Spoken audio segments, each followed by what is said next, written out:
నాకు introduction song compulsory. Minimum 5 fights లేకపోతే audience ఒప్పుకోరు. ఎలివేషన్ షాట్స్ లేకపోతే మా సినిమా చేసినట్టుండదు. 6 పాటలు పాడకపోతే అభిమానులు డిసప్పాయింట్ అవుతారు. ఐటమ్ సాంగ్ సంగతి అంటావా? అది లేకుండా సినిమాలు కూడా తీస్తున్నారా? ఒకప్పుడు టాప్ హీరోల లెక్కలు ఇలా ఉండేవి. నంబర్ రేస్లో పరిగెత్తుతూ కమర్షియల్ చట్టంలో ఇరుక్కున్న వెటరన్ యాక్టర్స్ ఇప్పుడిప్పుడే మెల్లిగా వాటి నుంచి బయటకు వస్తున్నారు. కథ బాగుండి కాంబినేషన్ కుదిరితే ఏ సినిమా అయినా ఏ భాషలో అయినా నటించేందుకు మేం సిద్ధమంటూ హింట్ ఇస్తున్నారు.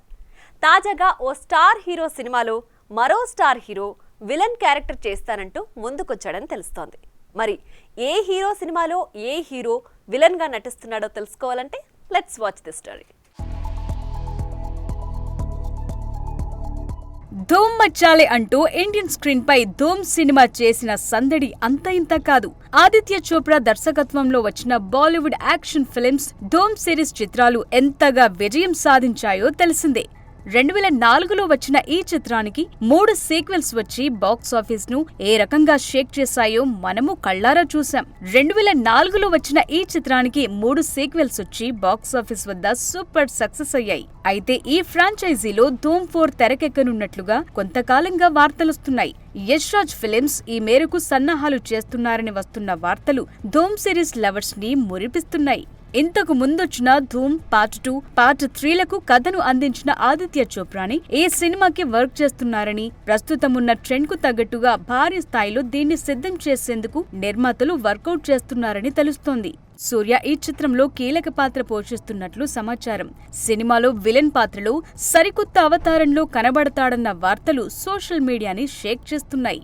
ఈ విషయంపై చిత్ర బృందం ఇప్పటికే ఆయన్ను సంప్రదించినట్టు వార్తలొస్తున్నాయి. ఈ రోల్లో యాక్ట్ చేసేందుకు ఆయన ఆసక్తి చూపారన్న టాక్ ఫిలిం సర్కిల్స్ లో తెగ వైరల్ అవుతోంది.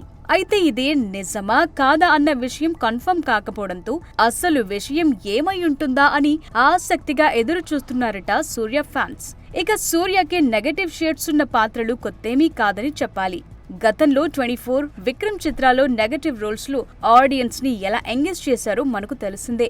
ఇక విక్రమ్ లో అయితే మాదక ద్రవ్యాల ముఠాకు నాయకుడైన రోలెక్స్ పాత్రలో సూర్య చేసిన నటన అందరినీ కట్టిపడేసిందనే చెప్పాలి. ఇక విలన్ గా వెండి తెరపై మరోసారి ధూమ్ధామ్ చేస్తాడా లేదా అన్నది కాలమే చెప్పాలి.